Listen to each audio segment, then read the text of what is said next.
So కాబట్టి చాలా మందికి ఎస్పెషల్లీ యూత్ కి, ఎస్పెషల్లీ యంగ్ మదర్స్ కి ఉండే ప్రాబ్లం ఏంటంటే ఈ స్క్రీన్లు ఇవన్నీ చూసి నా కూతురు ఆ హీరోయిన్ లాగా ఉండాలా, నా కొడుకు ఆ హీరో లాగా ఉండాలా. కరెక్టేనా? ఒకసారి ఎప్పుడో ఒక ఆవిడ కలిసింది, ఏడుస్తా వస్తుంది.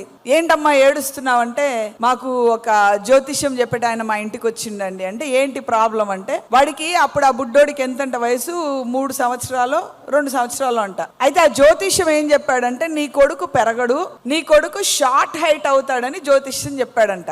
ఈ తల్లి ఎట్లా ఏడుస్తుందంటే, కొడుకుకి ఏమైనా యాక్సిడెంట్ అయిందో కాలు ఇరిగిందో అనుకున్నా. నా కొడుకు నా కొడుకు నా కొడుకు అంటుంది. నా కొడుకు హైట్ పెరగడంటది సిస్టర్, నా కొడుకు ఆజానుభావుడు కావాలి సిస్టర్, నా కొడుకు సినిమా హీరో లాగా ఉండాలని వాడు కడుపులో ఉన్నప్పటి నుంచి కలలు కంటున్నాను సిస్టర్. సడన్ గా వచ్చి ఒక ఆయన హైట్ పెరగడని ఆమె ఒక గగ్గోలు పెట్టి ఏడుస్తుంది. అంటే జనాలకి వాళ్ళను వాళ్ళు యాక్సెప్ట్ చేసుకునే కెపాసిటీ కానీ, వాళ్ళ పిల్లల్ని యాక్సెప్ట్ చేసే కెపాసిటీని కానీ లేకుండా పోతుంది. దాని వలన we are facing lot of psychological problem.